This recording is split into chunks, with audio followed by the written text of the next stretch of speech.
We own the skies, we stalk the depths, and we rule the seas like nobody has ever ruled the seas. From Boston Harbor to Hampton Roads, from the Philippine Sea to the Red Sea, from the Guadalcanal to the vast, great Atlantic Ocean. Our sailors have seized triumph upon triumph. We don't know anything about defeat. We heaped honor upon honor and carved greatness and splendor into the pages of history. In Vietnam, the Navy unleashed Operation Rolling Thunder and deployed a brand new unit, the Navy SEALs, to tear up Mekong River Delta. Problem with Vietnam, we stopped fighting to win. We would have won easy. We would have won Afghanistan easy. We would have won every war easy.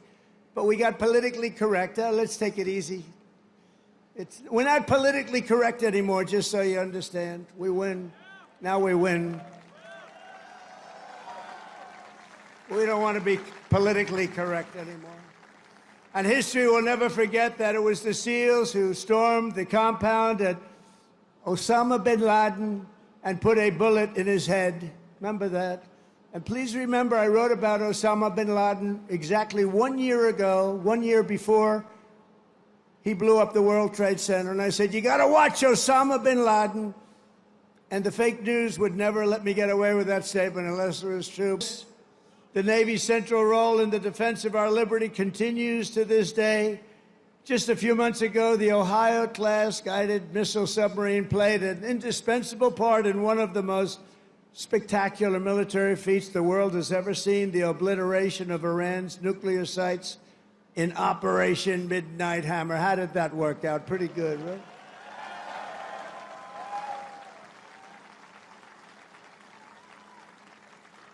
And we shot 30 Tomahawks, you know that.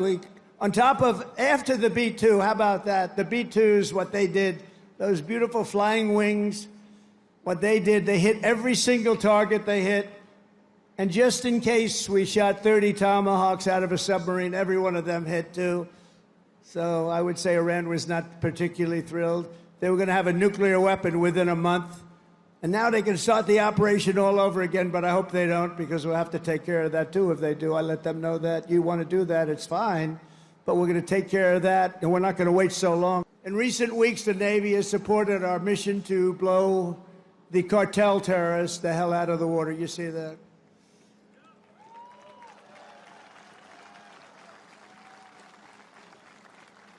And you know, there are no boats in the water anymore. You can't find any. We're having a hard time finding them.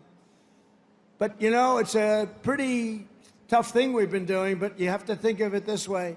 Every one of those boats is responsible for the death of 25,000 American people and the destruction of families. So when you think of it that way, what we're doing is actually an act of kindness. But we did another one last night. Now we just can't find any. You know, it's the old story. We're so good at it that there are no boats. In fact, even fishing boats, nobody wants to go into the water anymore. Sorry to tell you that. But we're stopping drugs coming into America. And it was the Truman carrier strike group that unleashed American fury on the Houthi terrorists in the Red Sea.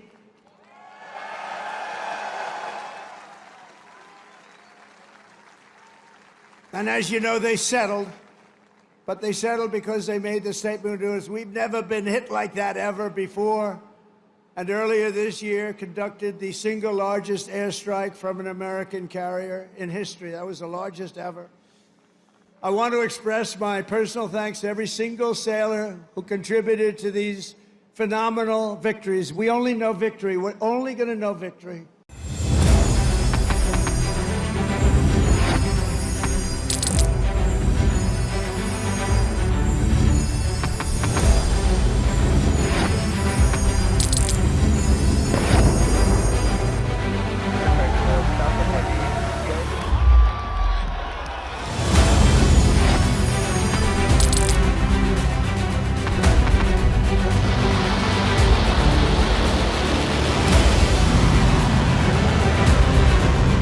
Fighting so long and so hard that they don't know what the they're doing.